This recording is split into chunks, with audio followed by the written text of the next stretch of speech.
అందరికీ నమస్కారం. Welcome back to Vamsi Bhavani. So ఇవాల్టి ఈ వీడియోలో మనం డిస్కస్ చేయబోతున్న టాపిక్ ఏంటి అంటే స్ట్రాటజీ ఫర్ క్యాంపస్ ప్లేస్మెంట్స్ అనమాట.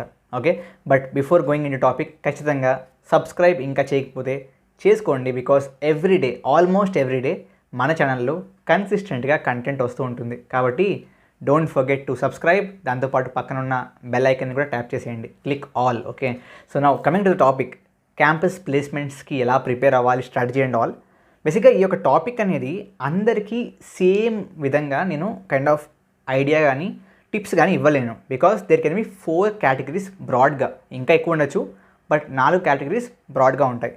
ఫస్ట్ ఏంటి అంటే ఇంకా ప్లేస్మెంట్స్కి, క్యాంపస్ ప్లేస్మెంట్స్కి టైం ఎక్కువ ఉంది అండ్ మీరు ఇంకా ప్రిపరేషన్ స్టార్ట్ చేయలేదు.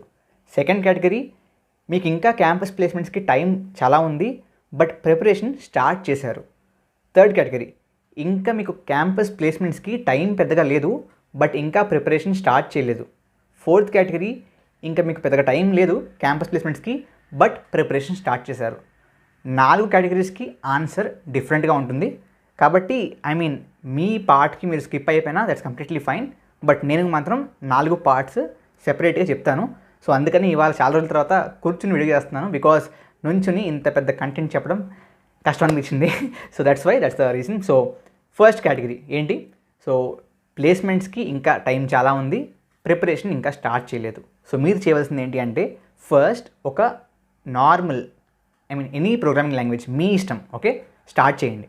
That can be oops, non oops, anything is fine. Start చేయండి, నేర్చుకోండి, ప్రోగ్రామింగ్ కాన్సెప్ట్స్ మీద ఒక గ్రిప్ తెచ్చుకోండి. ఆ తర్వాత ఒక ఊప్స్ బేస్డ్ లాంగ్వేజ్ నేర్చుకోండి. Okay, that can be Java, Python, Java script, C++, anything. Okay, next step చాలా ఇంపార్టెంట్. ఏంటి అంటే మీకు learn DSA, data structures and algorithms. నేను ఆల్మోస్ట్ ఇది నా ప్రతి ప్లేస్మెంట్స్కి సంబంధించిన వీడియోలు చెప్పుకుంటాను. DSA is very important. Okay, చాలామంది వెబ్ డెవలప్మెంట్, ఆండ్రాయిడ్ డెవలప్మెంట్ అంటారు, కానీ వెబ్ డెవలప్మెంట్, ఆండ్రాయిడ్ డెవలప్మెంట్ ఇదంతా మీరు ఇంటర్వ్యూస్లో చెప్పగలరు. సో నేను ఇదొచ్చు, నాకు అదొచ్చు, నేను ఈ ప్రాజెక్ట్స్ చేశాను, that's all completely fine. But మీరు ఇంటర్వ్యూ దాకా వెళ్ళాలంటే ఖచ్చితంగా ఆన్లైన్ టెస్ట్ని క్లియర్ చేయాలి. ఆన్లైన్ టెస్ట్ని క్లియర్ చేయాలంటే DSA రావాలి guys. So learn DSA. Okay, ఆ తర్వాత వాట్ ఎల్స్? బేసిక్గా CS ఫండమెంటల్స్ అంటే మనకి oops which you have already learned, దాంతోపాటు DBMS, OS and networks. OS అంటే ఆపరేటింగ్ సిస్టమ్, DBMS అంటే database management system. Okay, networks అంటే ఆబ్వియస్లీ మన CN, కంప్యూటర్ నెట్వర్క్స్. వీటిని నేర్చుకోండి, జాగ్రత్తగా నేర్చుకోండి, బాగా నేర్చుకోండి. ఓకే, అండ్ ఫైనలీ ప్లాట్ఫామ్స్, అదే లైక్ మనకి hacker rank, hacker earth, code chef, వీటిల్లో ప్రాబ్లమ్స్ని ప్రాక్టీస్ చేయండి. అండ్ ఇంకా బెటర్ ఏమవుద్ది అంటే బేసిక్గా డిఫికల్టీ లెవెల్ బేస్ చేసుకుని టాపిక్ వైజ్ ప్రాక్టీస్ చేయండి. అంటే ఫస్ట్ అన్ని అరే క్వశ్చన్స్ చేయండి, సెకండ్ అన్ని స్ట్రింగ్స్ క్వశ్చన్ చేయండి, third maybe search type of questions చేయండి, then maybe algorithmic based like DP or divide and conquer. ఆ విధంగా వాటిని సార్ట్ చేసుకుని సాల్వ్ చేయండి. ఓకే, అండ్ డైలీ అట్లీస్ట్ మీకు టైం ఎక్కువ ఉంది, సో మీరు ఇంకా maybe second year or first ఇయర్లో ఉన్నారు అనుకుంటే you have definitely a good amount of time. మీరు డైలీ ఒక క్వశ్చన్ సాల్వ్ చేసినా ట్రస్ట్ మీ మిగతా పియర్స్ కంటే, ఓకే, డైలీ 1 క్వశ్చన్ మీరు సాల్వ్ చేసినా DSAది, you will be having a great edge, that's for sure. Okay, so ఈ పాయింట్స్ని బాగా గుర్తుపెట్టుకోండి. అండ్ వీడియో ఎండ్లో బేసిక్గా 4 కేటగిరీస్కి కలిపి నేను బేసిక్గా ఎలా ఇంటర్వ్యూస్ ఆర్ ఆన్లైన్ టెస్ట్లో ఎలా కైండ్ ఆఫ్ అపియర్ అవ్వాలి అనేది చెప్తాను. But now coming to the second category, time చాలా ఉంది, ప్రిపరేషన్ ఆల్రెడీ స్టార్ట్ చేస్తారు. సో ఐఎమ్ అజ్యూమింగ్ దాట్ మీకు ఊప్ స్పేస్ ప్రోగ్రామింగ్ లాంగ్వేజ్ వచ్చు అండ్ మేబీ DSA కూడా పర్లేదు వచ్చు అనుకున్నప్పుడు you already have a good amount of time. కాబట్టి ఏవైతే CS ఫండమెంటల్స్ ఉన్నాయో వాటిని బాగా నేర్చుకోండి అండ్ సాల్వ్ ప్రాబ్లమ్స్. బట్ మీకు టైం ఇంకా ఉంది అండ్ మీరు ఆల్రెడీ స్టార్ట్ చేస్తారు కాబట్టి preparation, సైమల్టేనియస్గా try to do projects. That can be any project. Okay, అది వెబ్ డెవలప్మెంట్ అవ్వచ్చు, ఆండ్రాయిడ్ అవ్వచ్చు, మెషిన్ లెర్నింగ్ అవ్వచ్చు, whatever. Start doing projects, మీకు చాలా చాలా హెల్ప్ అవుతాయి.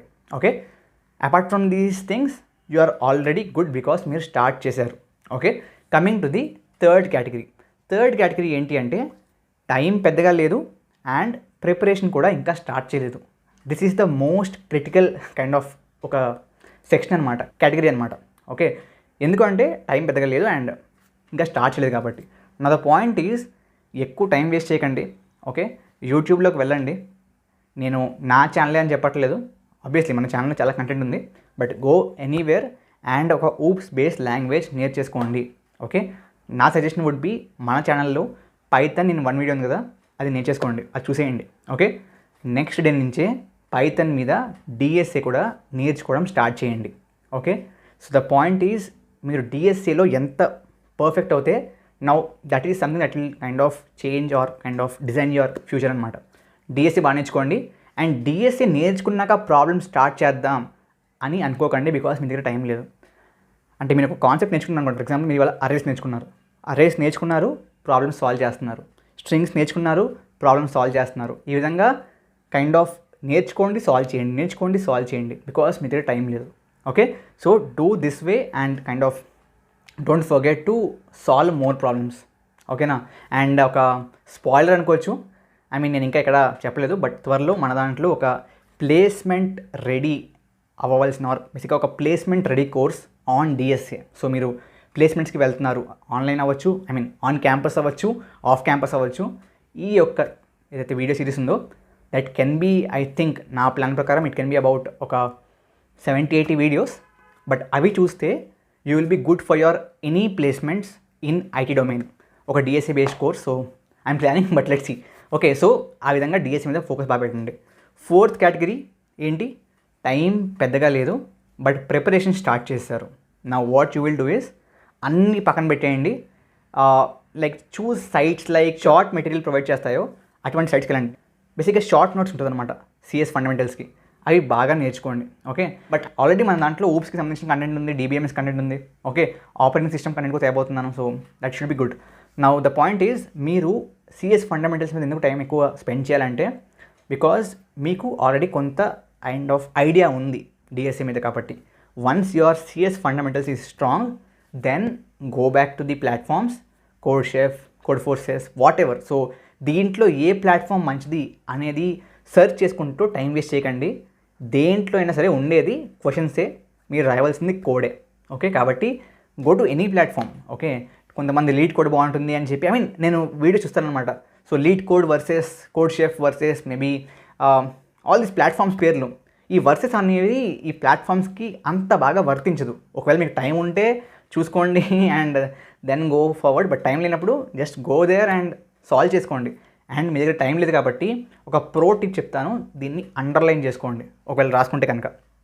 ఏమనంటే మీరు టైం తక్కువ ఉంది అంటే మీకు కొంత రోజుల్లో ప్లేస్మెంట్ స్టార్ట్ అవుతున్నాయి.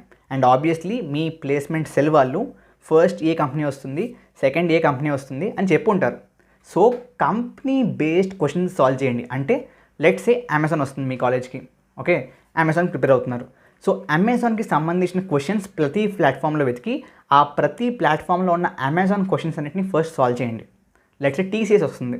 సో టీసీఎస్కి సంబంధించిన క్వశ్చన్స్ అగైన్ ఆల్మోస్ట్ అన్ని ప్లాట్ఫామ్స్లో ఉంటాయి. ఆర్ మామూలుగా సెర్చ్ చేయండి గూగుల్లో టీసీఎస్ కోడింగ్ క్వశ్చన్స్, సో బోల్డ్ అని వస్తాయి, వాటిని ప్రాక్టీస్ చేయండి first. And the point is ఇటువంటి క్వశ్చన్స్ బేసిక్గా ఒకవేళ మీకు ప్రీమియం సబ్స్క్రిప్షన్స్ లేకపోతే ప్లాట్ఫామ్స్వి గిట్హబ్లో కూడా ఫ్రీగా అవైలబుల్ ఉంటాయి, చెక్ చేయండి. Okay, so in that way మీ కంపెనీకి సంబంధించిన క్వశ్చన్స్ని బాగా ప్రాక్టీస్ చేయండి. Okay, and don't worry, it will be good. Now the point is ఈ ఆన్లైన్ టెస్ట్ అండ్ ఇంటర్వ్యూస్లో కొన్ని టిప్స్ బేసిక్గా ఎలా అపియర్ అవ్వాలి ఏంటి అనేది. So the point is online టెస్ట్లో బాగా క్రూషియల్ అయ్యేది ఏంటి అంటే టైం మేనేజ్మెంట్. కాబట్టి ఒకవేళ మీ కంపెనీ అంటే వాట్ ఎవర్ ఇస్ కంపెనీ, ఆ కంపెనీ ఫర్ ఎగ్జాంపుల్ ఆన్లైన్ అసెస్మెంట్లో if they are including aptitude also, be very careful. Only coding questions or only technical CS fundamental questions ఉన్నాయనుకుంటే that's a very very easy job compare to aptitude plus ఇదంతా. ఎందుకంటే aptitude is a time killer అండి. Okay, దారుణంగా time waste అయిపోద్ది. కాబట్టి ఒకవేళ మీ online టెస్ట్లో aptitude కూడా ఉంది అనుకుంటే యాప్టిట్యూడ్ని ముందు సాల్వ్ చేసేద్దాం తర్వాత వద్దాం ఇదంతా వద్దు. ఒకవేళ section wise time cut off లేకపోతే, okay, section wise time cut off ఉంటే మీరేం చేయలేరు, go with the flow. But మొత్తం అంతా టైం ఇచ్చేసారు, it's your choice to solve questions, coding questions or aptitude అనుకుంటే go with coding questions only. Aptitude లాస్ట్లో చేయండి because it is a time killer ఖచ్చితంగా. But let's say if it is kind of like time limits ఉన్నాయి అనుకున్నప్పుడు again the point is single question మీద ego hurt చేసుకుని ఎక్కువసేపు కూర్చోకండి. ఎందుకు ఇలా అంటున్నానంటే చాలా క్వశ్చన్స్ మనకి యాప్టిట్యూడ్లో maybe 8th class 9th class ఈ రేంజ్ ఆఫ్ క్వశ్చన్స్ కూడా ఉంటాయి, బట్ టైం టేకింగ్ ఉంటాయి. సో నేను ఈ క్వశ్చన్ని సాల్వ్ చేయలేనా అనే ఈగో మీదకి వెళ్ళిపోయి టైం అక్కడ వేస్ట్ చేయకండి. Because what really matters is మీరు ఎన్ని క్వశ్చన్స్ సాల్వ్ చేశారని చెప్పి, ఏ క్వశ్చన్ బాగా సాల్వ్ చేశారని కాదు, అవునా కదా? కాబట్టి remember that. Coming to the interviews, the point is ఇంటర్వ్యూస్కి వచ్చేటప్పటికి మీకు బాగా ఇంపార్టెంట్ టిప్ అయ్యింది ఏంటి అంటే మీ రెజ్యూమ్లో బేసిక్గా గొప్పగా ఉంటుందని చెప్పి గొప్పలు రాయకండి. నా ఉద్దేశం ఏంటి అంటే చేయనవి కూడా చేశాము అని చెప్పి రాయకండి. బికాజ్ దాని మీద క్వశ్చన్స్ అడిగితే అనవసరంగా ఇరుక్కుపోతారు. కాబట్టి మీకు వచ్చినవి మాత్రమే రాయండి రెజ్యూమ్లో. అప్పుడు ఏముంది అంటే మీరు కంఫర్టబుల్గా ఆన్సర్స్ అన్నిటిని చేయొచ్చు if they are on the resume అయితే. That's the first tip. సెకండ్ది ఏంటి అంటే లెట్స్ సే వాళ్ళు ఒక క్వశ్చన్ అడిగారు ఆన్ సమ్ టెక్నికల్ టాపిక్. ఆ టెక్నికల్ టాపిక్ గురించి ఆన్సర్ చెప్తూ మీరు ఇంకొక టెక్నికల్ టాపిక్ని తేకండి మధ్యలోకి. ఎందుకు తెలుసా? ద రీజన్ ఈజ్ మీరు ఇంకొక టెక్నికల్ టాపిక్ తెస్తే మధ్యలోకి ఆన్సర్లో, that is a very very good chance అనమాట ఎవరికి, ఇంటర్వ్యూయర్కి. ఎందుకు తెలుసా? బికాస్ ఆ టాపిక్ నుంచి మళ్ళీ వాళ్ళు క్వశ్చన్ లేపి they again kind of trigger you, అంటే కైండ్ ఆఫ్ మిమ్మల్ని ఇరికట్టంలో పెట్టేస్తారు. కాబట్టి ఏ టాపిక్ మీద క్వశ్చన్ అడిగితే ఆ టాపిక్ గురించి మాత్రమే చెప్పండి. మధ్యలోకి కావాలని ఇంకో టాపిక్ తీసుకురాకండి, అంటే మీకు ఎక్కువ వచ్చు అని చూపించుకోవడానికి. ఎందుకంటే దానివల్ల you can kind of get into trouble. Okay, కాబట్టి stick to the point. Okay, so coming to GD already tips చెప్పాను, అండ్ హెచ్ఆర్ ఇంటర్వ్యూ కూడా మన ఛానల్లో వీడియోస్ ఉన్నాయి. So refer that. With this thing that will be a good kind of preparation strategy for your placements, campus placements. Okay, ఖచ్చితంగా like, share, subscribe ఇంకా చేయకపోతే చేసేయండి. Thank you very much. జై హింద్, జై భారత్.